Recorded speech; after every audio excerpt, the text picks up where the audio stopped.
And we're back on CBS News 24/7 with an eye on your communities as millions of Americans decide. You are looking live at election centers where in real time, millions of ballots are being counted throughout the day. On the left, Maricopa County, Arizona, and on the right, Philadelphia, Pennsylvania. Elections workers working overtime. 7 battleground states really hold the keys to the presidency. Georgia, North Carolina, Pennsylvania in the east, Wisconsin and Michigan in the upper Midwest, the state of Arizona and the state of Nevada out west. Well, today, voters will make their choice between former President Donald Trump and Vice President Kamala Harris. So think about it this way. Both candidates are giving 2 very different visions of leadership and America's future. We have our teams across the country following the very latest from both candidates. So let's bring in Aaron Navarro. Aaron, what are we hearing about Harris's state of mind as she closes out her campaign? Reed, good to be with you. Sources familiar with the vice president's thinking tell CBS News that she is in, quote, good spirits, is calm and optimistic, but at the same time knows how tight this election result could be. And just from talking to the campaign, Democratic officials, and this is not necessarily shocking, they need a big election day turnout. You saw in early voting, Republicans make more of an effort to get their base out. Whether that means their base on election day might be smaller will remain to be seen. But Democrats know that given that it was more competitive in the early vote, they really need the big city centers, maybe cutting into rural margins. They need voters to turn out in those battlegrounds today. Aaron, we understand that Harris might not be on the campaign trail today on the road, but she has made some appearances, doing some radio appearances, especially appealing to black voters. What more can you tell us about that outreach here at the 11th hour? We know that she is going to be doing radio interviews across all 7 battleground states today. She was on radio this morning in North Carolina, Pennsylvania, and Atlanta, where she was on the Big Tigger show in Atlanta, talking about, for the first time really, acknowledging the history she could make if she is elected.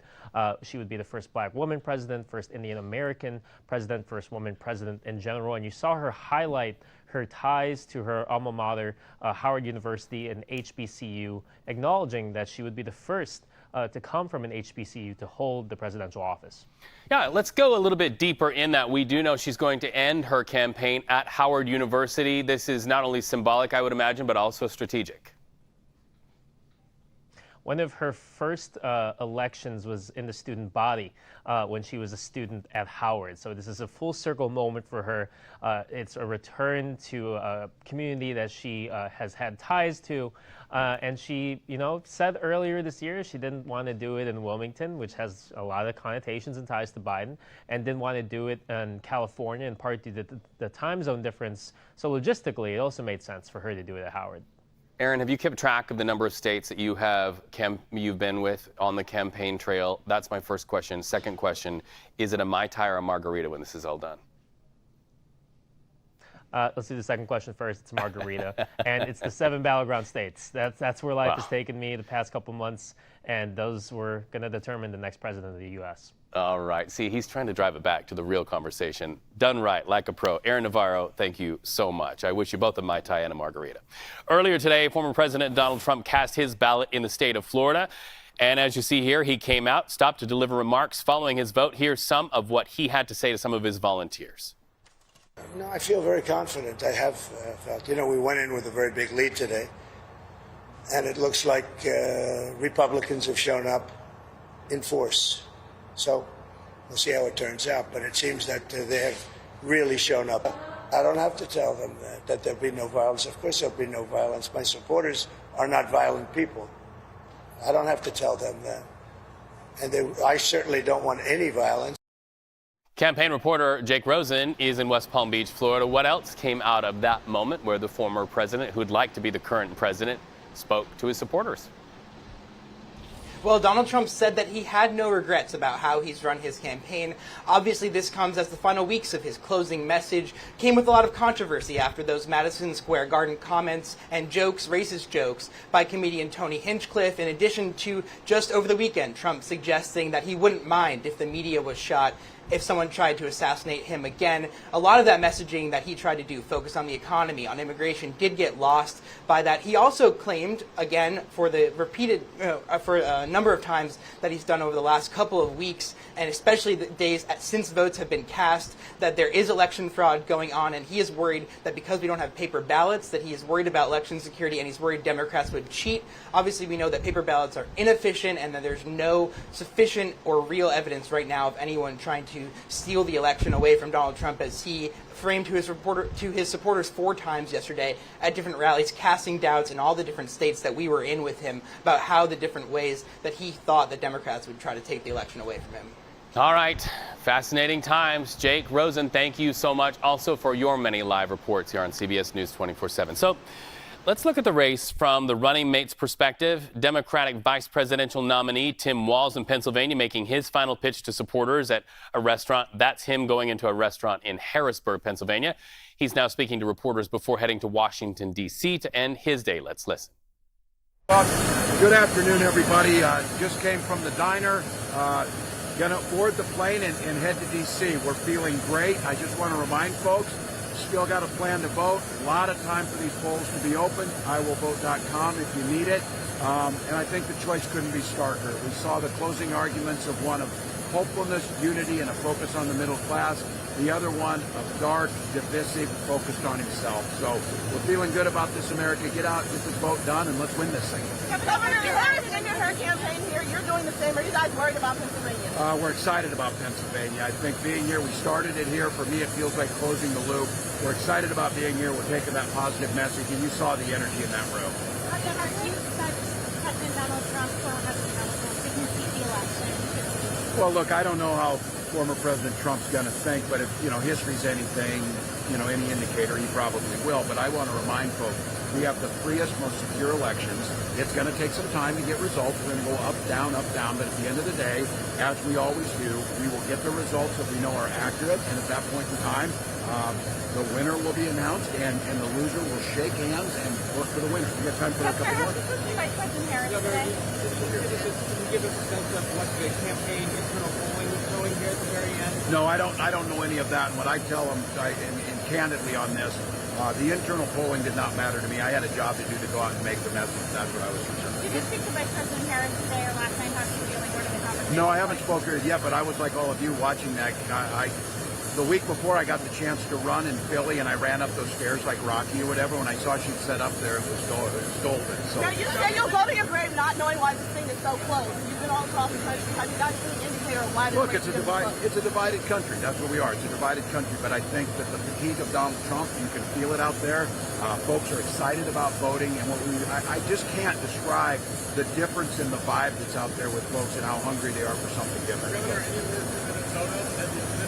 Yeah, they said the numbers are good. We're hearing from our folks there. Everything's working well. Secretary of State says things are working, so we're feeling good. Governor, when you got up this morning, what were you thinking, and what are you thinking right now? I mean, this is really the day you've been working for. Yeah, 90 days. I said it seems, kind of closing that loop. My faith in this country has been so restored. I said when I sat in a room like that, I never thought I'd be in Harrisburg in a diner with folks, and how familiar they feel to me, like people I grew up with, people in Mankato, people in St. Paul. And I think that's the beauty of this thing. I think it's lost in all of the noise and all of that is, this is truly a remarkable thing we do every 4 years. I would argue we could probably do it better, but those are questions for other things, how elections, but it's democracy. It's messy, it's beautiful, it's the people. And for me, just my confidence in how things go. So, what are you watching for as you watch the results tonight? Are there specific counties or demographics, voters? Look, the team does that, and I think the team that knows me that's something I've never done. I feel like as a candidate, my job is to talk to everybody. I understand how it works, whatever. There's data people that will know this. Steve Kornacki gets paid to do it, so I'll want on the rest of you. I'm simply going to go now. We're going to go do some more radio calls. I'm going to take a big, long run and then get back together, and then our team will start putting those numbers together. But look, I would end with this and tell people, this will be won by 1 or 2 votes per precinct in places like Pennsylvania. This is a time when there's a privilege to live in this country and a responsibility. Get out and vote. Exercise that freedom. Exercise that vote. And choose what you know is right, I would ask people. That the opportunity of hopefulness, unity, forward-looking versus this absolute chaos of Donald Trump. We're going to turn the page here. So thank you all. Grateful. All right, Tim Walz on his way up to the airplane to take him back to Washington, D.C. Hey, listen, he did everything as we expected there, but got one thing wrong. It's Mr. Salvanto, Anthony Salvanto. You watch on CBS to get those results. Meanwhile, Donald Trump's running mate, J.D. Vance, voting in his home state of Ohio this morning before heading to Palm Beach, Florida. Vance chose to speak to reporters in Cincinnati. I, of course, voted for Donald Trump and myself. So did my wife, and we also, for all the locals out there, we voted for Bernie Moreno for the United States Senate. And if you want the policies of Donald J. Trump in the United States Senate, then Bernie Moreno is the only candidate in this race who I think is the candidate of peace and prosperity for the United States Senate. So I hope people will get President Trump over the finish line. I hope people here in Ohio will get Bernie Moreno over the finish line. So his eye not only on the presidency, but the balance of power. So from live reports in the field to analysis in our election center to the science of projections, CBS News is ready. Here's a look, in fact, at the behind the scenes of the high-tech news set that we will use to really bring that story to life, to bring you the most up-to-date and accurate information possible as the vote counts and the exit polling starts to roll in. Literally American history being written in real time. We've got the place to do it. CBS News live coverage, America Decides, begins today at 4 p.m. Eastern and on CBS News 24/7 stream, then over on CBS at 7 p.m. All right, we're going to continue talking about so many important states and so many important issues, but we can't go away from Pennsylvania. So many electors there, and many people say the path to the White House goes through Pennsylvania. When we come back, we'll be talking about voters who are waiting in line to cast their ballots.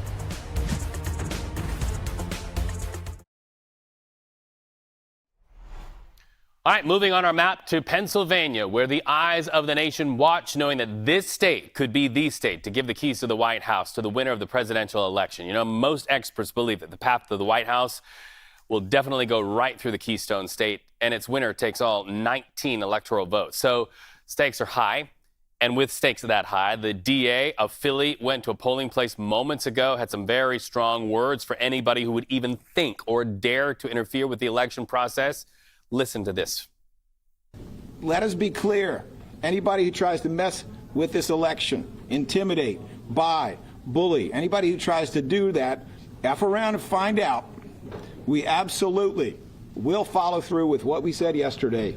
There are handcuffs, there are cells, there are courtrooms, and there are Philadelphia jurors who are definitely going to want to know why it is a person tried to erase their votes, block their votes, bully their votes, or take away their votes. We're voting in Philly. We're voting our conscience. We're voting for whoever is our favorite candidate. And if you don't like that, F around and find out.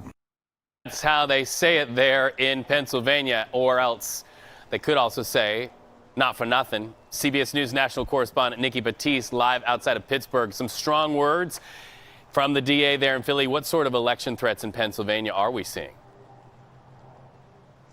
Well, I just spoke with the Board of Elections here in Washington County. We're just outside Pittsburgh in the suburbs. And he said, look, we've been preparing for this for years. We know these threats could come. But so far here, from what he says, it's been a smooth process. But Cambria County, a couple counties over on the western side of Pennsylvania, there was a software malfunction this morning. Essentially, the machine you stick your ballot in to be counted wasn't working. And because of that, election officials there asked for extended time to count those ballots, which they were granted. So polls there will stay open later, 2 hours later till 10 p.m. tonight. So a situation that caused a little bit of a frenzy on this side of the state, but looks like it's under control, and they've guaranteed that each and every vote will be counted in a state, as you said, Reed, that is critical. Many people believe that you need to win Pennsylvania to win this presidency. And in the history of our country, only 10 presidents have ever won an election without winning this state. All right, and so there have been some headlines about some ballots questioned. Let's talk about that, especially where those mail-in ballots are concerned. Yeah, there have been more than 4,000 mail-in ballots across 14 counties that have been challenged. Many of them are from overseas voters, U.S. citizens who live overseas. There is a federal law that generally allows a U.S. citizen who does live overseas to vote. Many of the challenges have been rejected, but there are still enough, 2,000 or so, that have to be settled. And in a state where every single vote counts, in a state, according to the polls that we have seen so far, is neck to neck, they may matter. So those cases still have to be handled. And really what happens in Pennsylvania, it's hard to say at this point, but a reminder, in 2020, this state wasn't called until Saturday morning after the election. Reed? All right, we will see if history repeats itself or not. Nikki, thank you so much. Be well. Meanwhile, in the state of Texas, reminder there, polls do not close until 7 p.m. And that is where we find CBS News Texas' Jason Allen, who is in Fort Worth, Texas. Jason, how are voters feeling today? Good afternoon, Reed. They are excited to be out here. There's been a lot of energy from some of the voters who are coming here to this polling place in Fort Worth. At the same time, there's been a little of anxiety, I guess. Some people have even used the word scared as they wait to see how everything unfolds as the day and the evening goes on. Now, we have seen a line at times here out of this polling place. It's not there now, a little bit of a lunchtime lull, but at times here in this county, Tarrant County, which is where Fort Worth is located, just to the west of Dallas, there have been lines of up to 45 minutes. A few issues have presented themselves today. There were some voting machines, I think 8 of them, that didn't come on in Grapevine, which is near the DFW airport. There was also some overnight vandalism at a polling place in Arlington, but none of that has stopped any of the voting. Things have continued on as expected, and people have generally been excited to get out here and log their vote. Yeah, I want to ask you if you're seeing a theme there in Texas, and that theme is metro voters as opposed to rural voters. You know, in other states, they're saying, you know, that there's a thought that the Democrats really wanted to get those metro area voters to sort of erode the force or the impact of the rural voters. Are you seeing that in the state of Texas as well? We are, and I talked to some of the local Democratic Party folks here within the last day, and they were really making this last-minute push with phone banks. They thought that today would still be a good, heavy day of turnout on their part, and they are watching those things closely. You know, this is traditionally a red state, a red county, a red city, but 4 years ago, Joe Biden won this county, Tarrant County, by less than 2,000 votes. Very tiny margin, right? Enough that a third or fourth party candidate on down ballot made up the difference. And there are a lot of Democrats in the last few weeks that have been very energized by the Colin Allred versus Ted Cruz race for the U.S. Senate spot. They have seen some of their internal polling show that Allred has pulled maybe even into a dead tie with Cruz over the last week or two. No matter how they feel about the presidential race, a lot of Democrats think that they still have a chance to win that Senate seat here today. All right. Thank you so much for that live report. Things always big in Texas, and the votes will be big. We appreciate you so much. So let's talk about something that will decide whether Harris or Trump get their way into the White House after Election Day, and that's Congress and who holds the balance of power. He just talked about the Ted Cruz race there. So look at this. Right now, Republicans hold a pretty slim majority in the House of Representatives. In fact, 1/3 of U.S. senators are up for re-election. CBS News Congressional correspondent Scott McFarland takes a look at the races that we all need to be watching tonight. Another cliffhanger. In the control of Congress, a future President Harris or Trump will need the U.S. Senate to confirm their cabinet, their Supreme Court justices, get policies enacted. Only the white seats you see behind me are up for election tonight. That's 1/3 of the Senate, but look at the numbers. You can see Democrats are playing a lot more defense than Republicans, and the trouble is for Democrats, they're playing defense in some difficult spots. The evening will begin when polls close in West Virginia, likely early in the evening. The Republican governor, Jim Justice, is trying to swing this state from blue to red, and he is a prohibitive favorite. If he were to win, puts Democrats with zero margin for error in a very tight corner. The entire U.S. House, all 435 seats are up for election tonight. An early indication could come in the Virginia 7th District, where polls close early in the evening. This is a battleground race to succeed a retiring Democrat. Eugene Vindman against Derek Anderson. If somebody overperforms in the Virginia 7th in the early returns, it could be indicative of what happens elsewhere. Real quickly, let me run you through California, where there's not one, not two, but a whole bunch of battleground competitive races in just California. If one party were to sweep through, they could make big headway towards the end result. Democrats need to net just 4 seats in the U.S. House to take control and very much handcuff or help a future President Harris or Trump. at our election headquarters in New York. I'm Scott McFarland. Scott, thank you for that. And here at CBS News 24/7, when we see it, you see it. That's what this broadcast is. And we have some breaking news out of the Middle East. It's big breaking news. A major development within Israeli leadership as it pertains to Israel's military. Here's your headline. Israeli Prime Minister Benjamin Netanyahu just fired his Minister of Defense, Yoav Gallant. In a video statement, Benjamin Netanyahu says during the last months, the trust between the two of them cracked. The words of Benjamin Netanyahu, cracked. He has appointed Minister Israel Katz in his place. This will command a lot of headlines as it pertains to Israel's war in Gaza and also the fight in Lebanon as well. We'll be watching that for any headlines and developments as CBS News 24/7 continues on the other side of this break.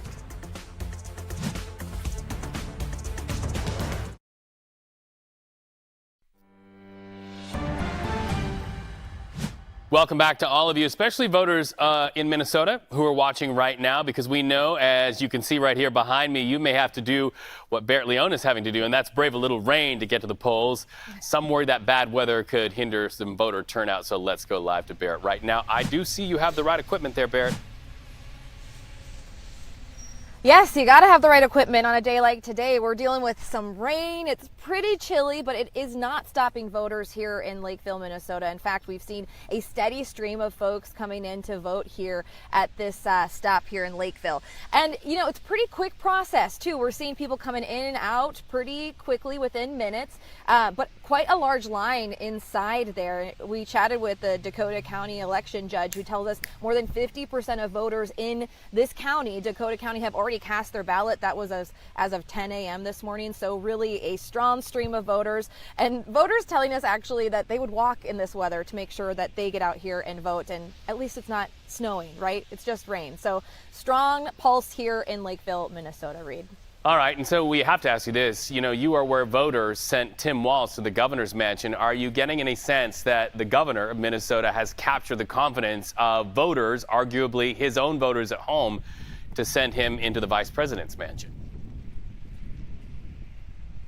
Well, there's definitely an excitement having a VP pick from Minnesota, Reed. It is definitely a mixed bag, too. We have a lot of people who are really just excited to vote and passionate about making their voices heard and really just honoring the civic duty of voting. And that's what we've heard from a lot of voters here this morning, that it's, you know, we can't vote in every country, and here we can, and they're going to make sure that that happens today. Barrett Leone, thank you so much for standing out in the rain for us. We appreciate you very, very much. All right, along with long voting lines and rain, like you just saw there today, you're going to also see something else, and that is increased police presence. In fact, look here at this. You see that? That's a fence around one of the most prolific and powerful buildings in the United States. Our video monitors take us there. We've also seen a lot of people watching from behind-the-scenes security cameras. The vice president's home, windows boarded up at many places. The FBI's Election Security Command Center says they are on the lookout for security threats both in person and online. Listen. Those threats include criminal threats, such as threats to election workers, foreign malign influence, cyber threats, and acts of domestic violence. So at the U.S. Capitol, about 24 states' National Guard troops are at the ready. If called on, they are circling that date around the time of the inauguration as to when they perhaps could get the call.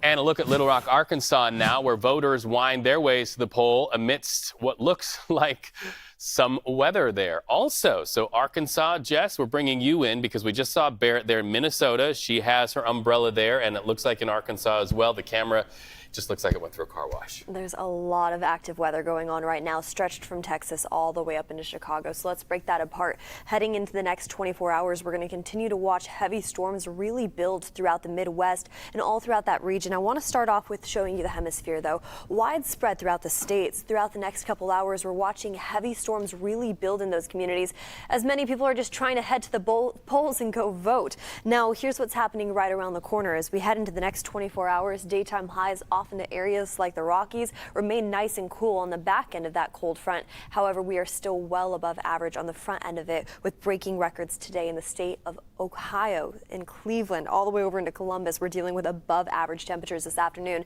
Taking a look behind me real fast, here's that storm in full force.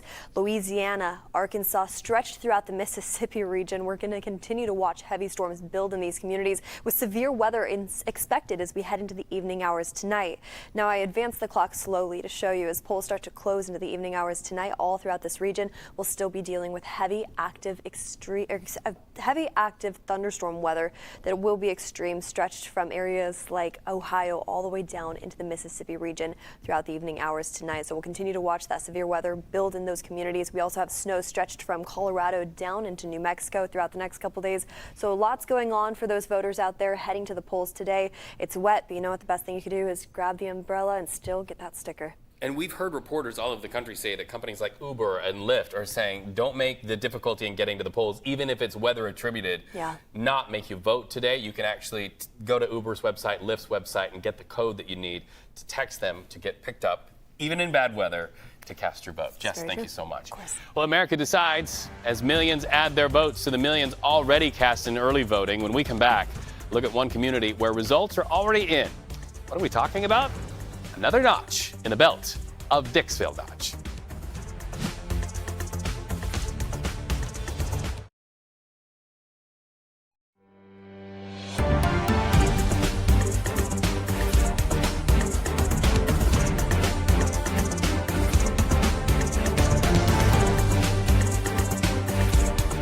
Watching the race to the White House, it all comes down to this. Right here, millions of voters, and their votes are going to centers like these all over the country to be counted. Our live video monitor is showing this is an election center in Philadelphia, Pennsylvania, and you can see right there the barricade and then the reporters who are watching the process happen in real time. Now, just manage expectations, and you kind of heard Governor Tim Walz, who would be the vice president of the United States if Kamala Harris is sent to the White House by voters, managing expectations, and you're going to hear that a lot throughout the evening. It's going to take a while for that national tally to come in quickly this year, so just manage your expectations. Know that you're going to hear your candidates up and then your candidates down. That happens just depending on which county is counted and in what order. So just stay with us at CBS News. We'll keep you covered and informed throughout the night. You know where we do know the vote count and the results, though, and here we go. We can call this one the tiny community of Dixville Notch, New Hampshire. Always the first to cast their ballots and the first place on the map where we know what voters decide. So here's your headline out of Dixville Notch. 6 voters, and they are split between former President Donald Trump and Vice President Kamala Harris. Split. Does that sound familiar in our country? Let's jump the map now back to another coveted state to win the presidency, and that is the state of Georgia. 16 electoral votes there in that state. Our crew's on the ground getting the pulse of Georgia voters, and that's where we find CBS News national correspondent Dave Malkoff. He's live from a polling location in Atlanta. Dave, what are the voters telling you today? Hi, Reed. They're telling us everything all over the map. It's almost like a microcosm or a macrocosm of what happened in Dixville Notch. We're hearing from people who are voting for the Trump campaign, people who are voting for the Harris campaign. We talked to one person here in Fulton County at the Buckhead Library who was that undecided voter that both campaigns were looking to find. He made his decision yesterday, Reed, and he would not tell us exactly who he was voting for. But there's so many people who are coming out to vote today, but way more people who came out for early voting, more than 4 million votes cast here in Georgia, and that is why we are not seeing very long lines. But today in another county, in Fayette County, south of Atlanta, we met somebody who couldn't vote early because she simply didn't have a car. Listen to this. There's been a big push for early voting in Georgia, right? Yes. And so, but you didn't do that. You wanted to come out on the day of. Tell me why. Actually, I didn't have a car. We just got a car. So our car broke down and I wasn't able to go ahead. We were only with one car. So I actually have children that work and I had to be the driver. So hence the new car. Was the purchase of the new car, did you actually think about voting when you purchased the new car? Was that one of the reasons? I needed it for work, but also for this, yes. Yes, it's important to vote. Definitely, it's important to do your civic duty and vote, both there in Fayette County and here in Fulton County, where just about an hour ago we talked to the chairman of the Board of Commissioners, and Rob Pitts told us that there were 2 locations this morning that already had to be evacuated because of bomb threats at those polling locations. He told us they had to shut down polling while they ran the whole area with bomb-sniffing dogs. Nothing found in there, no threat whatsoever, except for the threat that came over the phone. But they lost 45 minutes, Reed, so now they're in court trying to get that 45 minutes back so they can have that polling place, or those 2 polling places, extend their day by 45 minutes. We'll see if that happens, but he wants it to be very clear to anybody who wants to mess around with the elections process here in Fulton County, Georgia, or nationwide, that is a federal crime, and they will prosecute that as a federal crime, trying to call in any bomb threats or threaten anybody or stop anybody from voting. They're not messing around there in Georgia, also in Pennsylvania. You know, we heard from one of the people there saying, yes, if you quote F around, you will find out. So fascinating to see that. And I just have to go back to the voter that you talked about who made their decision yesterday. A lot of us think that voters have their decision. They're just going to go in, they're going to check the box. But I have to say kudos to that voter, because if Malkoff can't get it out of the person, if they're going to stay mum for Malkoff, that's somebody I want to keep all of my secrets. Dave Malkoff, thank you so much for checking in from Georgia. More of your reports yet to come here on CBS News. Good to see you, Lee. Good to see you, friend. Well, jumping the map now to the swing state of Michigan, where the nominees have visited nearly 50 times over the last several months. CBS News correspondent Jerika Duncan reports on all the key voters that could determine the outcome of the election. Yeah, we spoke to voters who have been waiting in line early this morning to go in and cast their ballot. Polls here opened at 7 a.m. I asked some of those voters to describe how they were feeling in one word. I got responses like hopeful, joyful, inspired. One woman telling me, though, she is over the day. Obviously, people wanting to make sure that their voices are heard. Some key voting blocks that could play a critical role in the race here in Michigan: UAW members, black men, how they will show up, as well as Arab American voters. There are 7.2 million registered voters here in Michigan, and already 3.2 million have voted, according to the Secretary of State, Joycelyn Benson, who we sat down with and asked her what her biggest concern was. She said that it was the potential for any violent disruptions, but believes that poll workers are prepared for that, as they have spent more resources to make sure folks are ready and that everything goes off without a hitch. The polls here in Michigan close, most of them at 8 p.m. Eastern. I'm Jerika Duncan in Detroit, CBS News. All right, Jerika, thank you so much. Vice President Kamala Harris and former President Donald Trump gearing up for what's going to be a very long night ahead. Harris is expected to spend her evening at Howard University alongside running mate Tim Walz.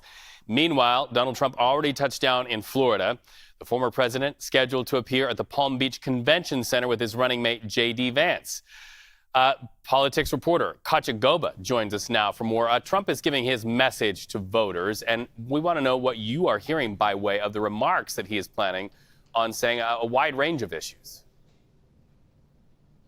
Yeah, I think in particular talking about the election process, saying that certain ballots are more honest than the others is probably a little tricky, and Democrats would probably argue that once again he's sowing doubt on the election.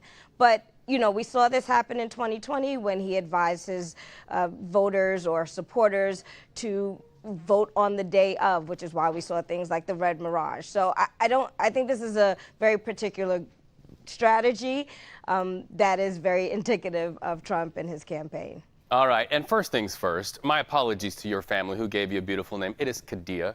Please pass that along to your family for me. Got to get that right? Okay, so let's get back to the election. Both candidates zeroed in on black and Latino voters over the last 24 hours. Did Trump and Harris do enough, do you think, to get those voting blocks to their side? You know, I mean, both campaigns certainly probably think they did enough to target Black and Latino voters, but there was writing on the wall as early as April that there was gravitation of especially Black men who were Trump curious. So I think both campaigns, even when Biden was at the top of the ticket, probably should have started focusing back in April. I will say, though, that there has been an increased push. It did start a little earlier, I'd say early September, or late August, which is a contrast from previous elections, which usually just starts in October. Sadly for the Trump campaign, there are probably some setbacks in Pennsylvania after that debacle at the Madison Square Garden where the comedian, targeted or said some remarks about Puerto Rico being a floating garbage or island of garbage. So, of course, we've been dedicating a lot of time to the presidential race, but also, we have to look at the balance of power, those down ballot ticket items.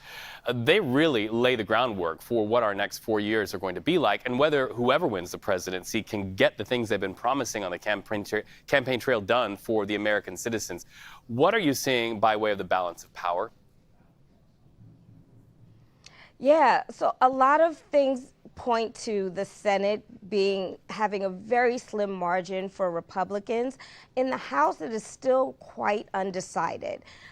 Both the House Republicans and House Democrats kind of seem up in the air. Democrats seem a little more confident than Republicans going in, but I'll tell you, while most of them have been saying that the House majority runs through New York and California, we do see each party targeting places like Nebraska, trying to take down, Democrats in particular, trying to take down Don Bacon. Or we see places like Iowa, where Republicans or Democrats are trying to, target Iowa 1 on the same. We see the same in Washington for Republicans in the state of Washington. So I think it's going to be a battle, and we won't know until early in the evening. I would imagine today when we start seeing votes come in. We'll see those votes come in as the polls close, but man, the counting, it could be a long day. Somebody said, I'm already exhausted from what's happening at the end of the week. Kadia, thank you so much for talking to us live from Washington. It's nice to have you on the stream. Be sure to stay with us for all-day coverage today. Watch election night results, analysis, and exclusive CBS polling with the CBS News team live from our election headquarters in New York, and of course with our teams spread out throughout the United States, especially in those battleground states. Special coverage starts at 4 p.m. Eastern on CBS News 24/7, 7 p.m. Eastern on CBS News. When we come back, we're going to go deeper into that breaking news out of Israel. There's been a firing. It's an important firing to talk about because it is somebody who Benjamin Netanyahu has had as his right-hand man in all things war. That right-hand man fired. We'll have more when we come back.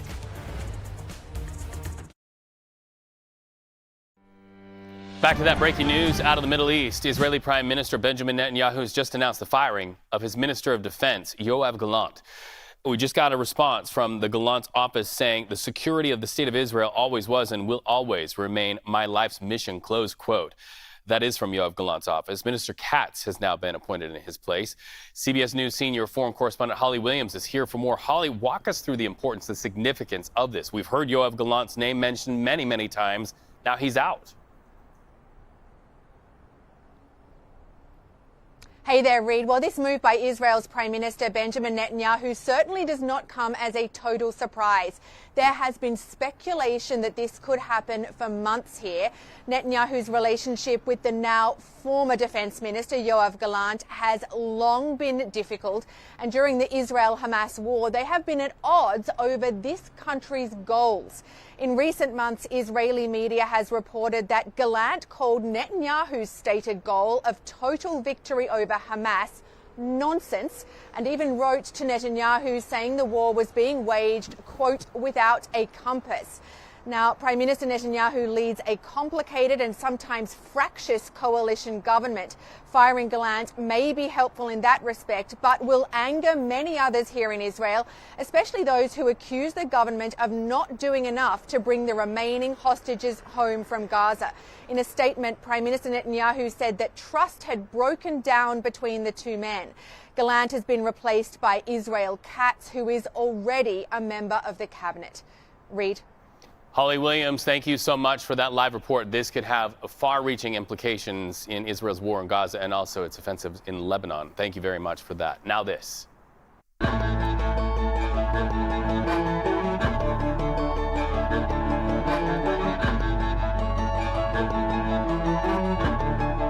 Coming home to the United States in our CBS News series, Eye on America, it keeps us rooted in our core value, and that is telling your stories from your communities. You know, this has been a campaign season of strong emotions, high anxiety. CBS News Congressional correspondent Major Garrett has covered nearly every part of it on the ground throughout the months. He has some thoughts to share about that feeling of distress, the knowing of grace, and acceptance. We've been traveling all year, not to rallies or speeches, but to places where campaign fury swirls and echoes. Along the way, we've encountered one emotion over and over. We are dealing with a lot of stuff. Everybody's anxiety and emotions are high, and we just need to chill. It's a lot of drama everywhere. People have lost contact with humanity. We were an anxious nation when George Washington took the first oath of office on this site, Federal Hall, Lower Manhattan, 1789. Our fledgling nation was riddled with debt, our Constitution weak. 235 years later, and our first presidential election since COVID, civil unrest and social upheaval. We are even more anxious now. A poll by the American Psychological Association revealed that 69% feel significant stress about this election. 72% fear the outcome will lead to violence, and more than half fear it will spell the end of our democracy. We don't have a cure for our national angst, but we do know one thing still works in our nervy, teeth-gnashing times: fair play.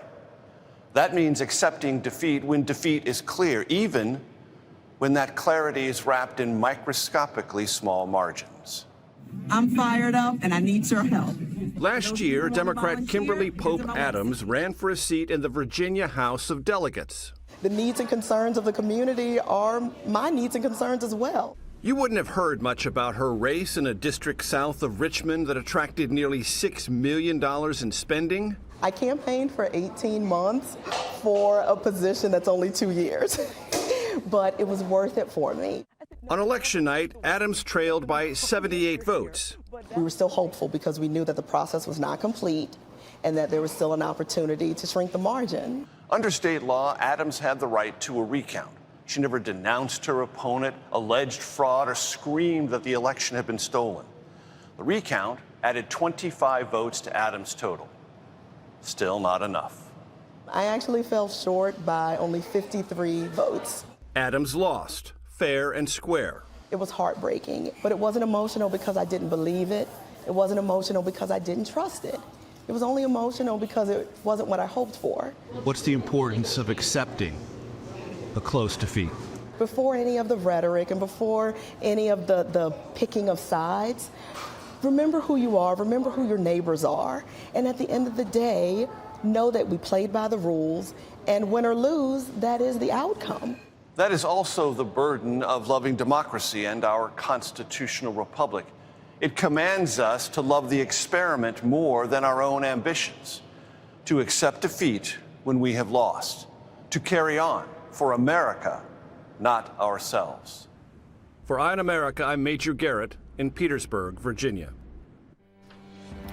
Boeing's long and very expensive worker strike is over. Workers green-lighting Boeing's latest contract offer in a 59 to 41% vote. Workers get wage increases and bonuses, but they do not get a restoration for the company's pension plan, frozen about a decade ago. That was a sticking point for all these months. That strike halted Boeing's production of planes, costing the company billions of dollars in losses. So the Boeing vote in. Now we await the national vote. We're going to leave you with pictures of election centers here on CBS News 24/7. Your vote matters. Each vote matters. And now those votes are being counted. Live picture on the left as reporters get ready to show what's going on in vote counting centers in Arizona. And then on the right, kind of a picture of what it looks like on the inside of those voting centers, those ballots going through one by one counted. And then why? Because the White House is at stake. CBS News coverage on CBS News 24/7 at 4 p.m. and then over on CBS at 7 p.m. Our team has you covered as America decides.